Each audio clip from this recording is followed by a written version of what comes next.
Hi, it's Lacy Estelle with An ADD Woman, also the writer of LacyEstelle.com. This episode I intended to be mainly about how ADHD goes undiagnosed or unnoticed in young girls. But as I started to talk more, the more I realized the importance of telling my own story and how nobody caught it in my own life. Now, this episode is part one of a two-part series. I obviously am probably not going to be able to tell my entire story, but I hope that through my ups and downs in my life and hearing from my perspective how I realize now as an adult that ADHD displayed and played such a large role in all of my major decisions that you'll be able to recognize it possibly either in yourself or in the young girl in your life, even the young boy. I think so much of these two episodes ends up helping someone like me who has had ADHD possibly their whole life and maybe didn't get diagnosed until they were an adult to really question where their worth comes from. And I think that that's super important. I'm so glad you're here. I hope you'll give both of these episodes a listen. We're going to talk more about self-worth in later episodes. But in the meantime, enjoy hearing my side of my story from the very beginning. Welcome to An ADD Woman podcast. I'm your host, Lacy Estelle, writer of all things about ADHD parenting and being an ADHD mother on Mothering the Storm with Lacy Estelle at LacyEstelle.com. Here on An ADD Woman podcast, we're going to switch it up and talk about all things to do with ADHD as an adult woman and how we deal with it. Now, you might be thinking, ADHD, women don't really have that. Actually, we do. We've all just been doing such a great job for years of masking it. So let's dive in. Let's talk about everything that our ADHD touches in our lives. And when I say everything, I mean everything. There is not one thing when you have ADHD that it doesn't affect. I'm so glad you're here. And if nothing else, I hope that you take away from this that you are not alone, you are not a failure, you are not lazy, and you are not stupid, and you are definitely not crazy. You just have ADHD, and you're just like me. So I want to talk about why ADHD goes missed in young girls, or even more so, I feel like it's important to discuss why people don't recognize ADHD in women and why nobody recognized it in me. Looking back, when I look back at my academic life, my adolescent life, it makes perfect sense. But that was before I had this lens of I have ADHD to view my life and all the decisions that I had made. And it's one of those things where for so many years and for so long as a woman with ADHD, I just thought something was just wrong with me. I didn't have certain abilities that my peers had. I didn't have the self-discipline that they all seemed to just have. So I think to talk in this episode, I really should talk to you and tell you about my story. At least my story from elementary school through my adolescence. My 20s are a whole nother story in themselves. Lots of different ups and downs and different things like that. And I think my 20s deserve their own episode. So for now, let's just discuss the things that I feel, looking back now, were blinding neon lights that, hey, this girl clearly has ADHD and somebody should tell her. So my academic struggles definitely began somewhere around 3rd or 4th grade. I started lying about my homework. I would come home and my mom would say, "Hi, do you have homework?" "Nope." Just roll right off my tongue. "Nope, don't have homework." I definitely had homework. But I think in the back of my mind, one thing I notice a lot with girls with ADHD or even women with ADHD, we are people pleasers to a fault entirely. I didn't want to disappoint my mom, so I lied.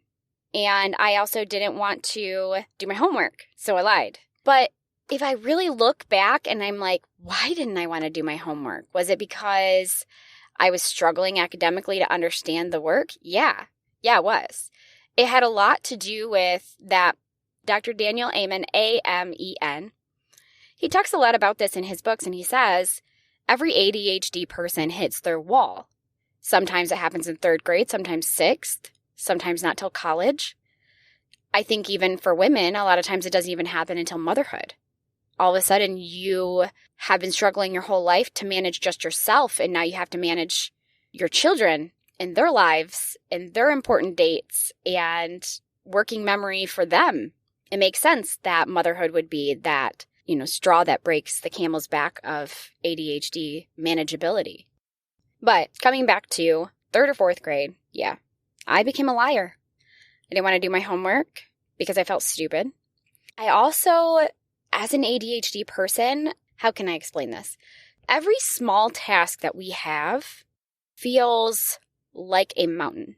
And I know I briefly mentioned this in a previous episode. And I think that part of this is what gets mistaken for women, that we probably have anxiety. I do have anxiety.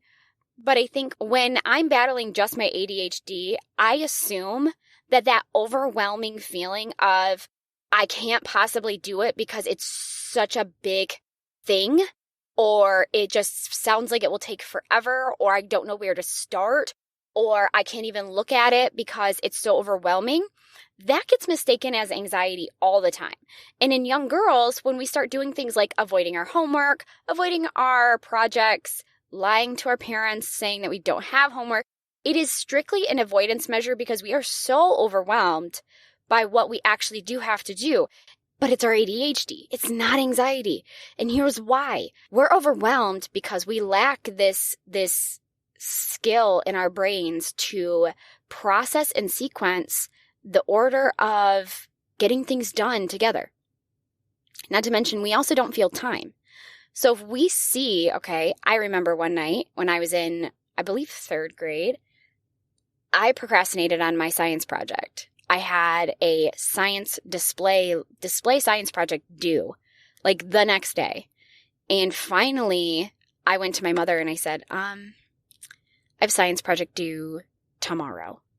And she was like, what? Tomorrow? And science projects for us at this time, they were every year, I believe it was third grade and on, had to come up with their own question for science, variables that they would change, and what they were looking for in an answer. And then you had to create this giant poster board and display what the question was that you were asking, and if you had, examples laid out. This is the stereotypical science project you see in like the movies where they, they create a volcano or whatever. It was that kind of science project, guys. I had that due, and I had known about it for 3 weeks, and I was avoiding it because in my mind, the avoidance wasn't from anxiety. The avoidance was because I couldn't figure out what I needed to do the project. Now that sounds so silly, right? Because, clearly there's a physical checklist that I can go through as to, I have to get this done. Well, I didn't develop figuring out a checklist of items or tasks to do for large tasks until I was an adult, and I had no choice. As a child, it just was like insurmountable. This project is so big, I can't figure out where I should start it, what I should do, how to do it. And then it's also a matter of, even though I knew the big overarching questions, clearly I need a question or whatnot, and I need variables, it also was all the small pieces. In my mind, getting from point A to point B didn't have a path, even though physically I knew it had to. But the overwhelm would come from my brain not being able to figure out how I was getting from point A to point B. I only knew, in my mind, I needed a completed science project full of all the bells and whistles and all the words and all the things, and I couldn't figure out in my head how I was going to get there. Or at least my brain wouldn't allow me to cope with that large task by telling me, well, let's just start here and finish this task first. So this was all how I was dealing with my ADHD in elementary school. My grades obviously started to slip around this time because I wasn't turning in my homework. And I never had behavioral issues, which I feel like is such a common occurrence. I can't tell you, even when I got my son diagnosed, how many times they were telling me, well, does he have behavioral issues? No, he didn't have behavioral issues in school. He has later told me that actually in second grade, he hid a lot of referrals from me. He did get in trouble a lot. But it wasn't because he was fighting. He wasn't being defiant. He wasn't the typical ADHD child that everybody thinks of. They think of this defiant, rebellious little boy, and he wasn't. He erred on the side of me. We are people pleasers. We want to make people proud and happy, and we want to make the people around us happy with us. And when our brain doesn't do the things that we need it to do to succeed, we find alternate routes of keeping the status quo, not drawing attention to ourselves, and also making sure that everybody thinks we've got it together. So he didn't tell me. And just like that, I look back in my past, I'm like, well, I didn't tell my parents when I was starting to struggle because I didn't want to disappoint them. I didn't want them to know that I was struggling. I didn't want them to think that I was not smart. So moving into middle and high school, I started to be very prone to social relationships.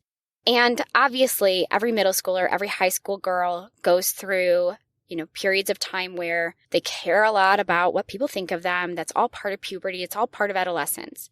What I will say as far as like my ADHD, I started to rely on those social relationships for my dopamine. So at the core of it, ADHD is a lack of chemicals. There is some debate between certain doctors, certain clinicians that ADHD brains aren't necessarily lacking anything, but instead are just a different wired brain. You're wired for hard labor. You're wired for this. Well, as somebody who has actually experienced ADHD, I really resent that statement, that idea that my brain's just different and I just needed to find a workaround for it. Sure, yeah, that works for some. I think that there's a lot of other factors that when it comes to your brain's malleability or its ability to grow, evolve, change, can hinder that. And if you're working with a child with ADHD and they're already feeling like there's something wrong with them because they can't do the things that their peers can do, by telling them that they just have to figure out a workaround for their brain, or that their brain's just different from their peers and that they're just going to succeed more at these things and not at these things, I feel like that more or less affirms that, they're different or there's something wrong. And I don't like that idea. Maybe I'm misinterpreting it. That's fine. But what I can tell you is once I got to middle school and high school, one of the biggest things that I look back and see is my reliance of that lack of chemicals, that dopamine that I needed on my social relationships, on being well-liked, on being pretty, on being noticed by boys, on fitting in, on being accepted. I needed all of those things so I could remain assuring myself that there was nothing wrong with me. Now, ADHD does not mean that there's anything wrong with me, but when you are a child or you're an adolescent and you are looking at your peers, I remember being in high school and looking, and actually I asked a girl, this was probably my junior or senior year of high school, she always had her hair done and her makeup done. And I could only do that like once a month. Mornings for me were so hard. I almost always would just get up, put my hair in a bun, throw sweatpants on, get to school.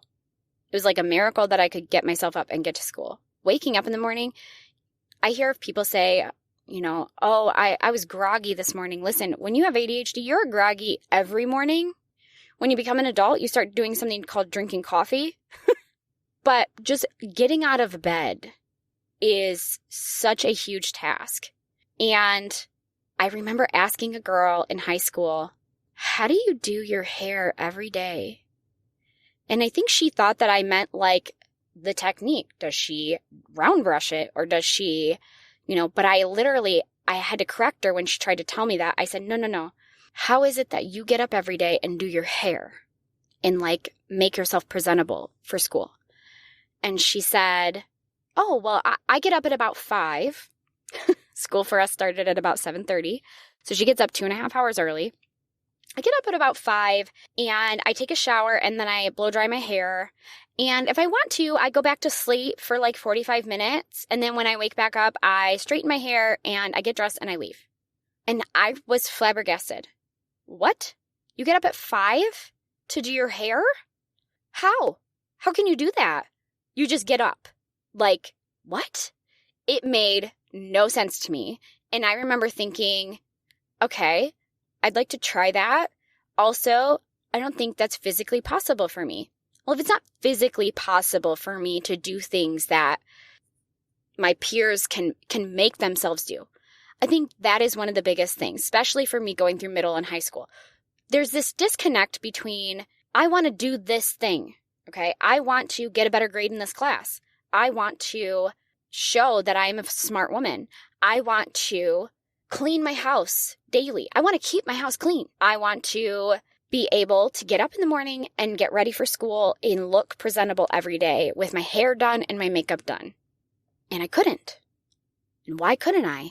It becomes, especially for us girls who don't have the hyperactivity presentation, who internalize everything, who can clearly succeed in certain academics and not succeed in other academics, we internalize all of it. What's wrong with me? Why can't I do these things? It must be because there's something wrong with me. Well, there's nothing wrong with you. You have ADHD. It's just like if somebody has depression. They can't just flip a switch and be happy and joyful. And what will always be shocking to people when people have depression is when they see the person who says they have depression out and about enjoying themselves, seeming to enjoy themselves, right? But when you have depression, it's a lack of chemicals. You can put on that face, okay? You can put on that mask and you can go out and you can have one night of fun. And it's when you're home by yourselves that you sit there and you're thinking to yourself, I'm so unhappy and I have no joy. And I feel like there's just this overwhelming doom and gloom. Well, when you have ADHD, the internal conversation becomes, what's wrong with me? Why can't I do these things that I know I want to do? That when my other friends or when my other peers say that they want to do them, they just do them. Or at least they find a way to take a step in the right direction to do them. Why can't I? And as a woman, as a girl, when you're relying heavily on your social relationships to create your dopamine for you, you know what you do? You continue to people please. You fake it. And you don't tell them. You don't tell them, man, I can never get up in the morning. Or, I really struggle with my grades. I can't tell you how many people that I've met since high school. When I tell them I graduated high school barely, and I had less than a 2.0 grade point average because I failed so many classes. And if I didn't just fail classes, I was getting D's and barely passing. They are shocked. What? You? I thought you had straight A's. I thought you were on the National Honor Society. No, my friend. No, I barely graduated. When I look back, I am like, well, that makes sense. That makes perfect sense because why would I tell anybody? Why would I tell anybody I'm struggling this much internally? Why would I say I don't understand how come I am such a gifted writer? I was such a gifted writer that I failed my junior English class, my 11th grade English class, okay? I failed it. 12th grade, I got the same teacher. That same teacher said to me, I kid you not, you are so talented with your writing. I want you in my AP English class. What? I said, you do know I failed your class last year. Yeah, I know. But I think that your writing is super talented. You are really good at writing and you don't need 12th grade English, which is, going to focus on grammar and composing writing. She said, you need literary analysis. That's the next step that you would be in based on your ability to write. And I thought, you've lost your mind. I failed your class last year. I'm literally in 12th grade, also still taking English 11 because it's required for me to graduate. And you're telling me you want me in AP English class? So where is this disconnect between what I could do when it was engaging to me and what I couldn't do when it wasn't?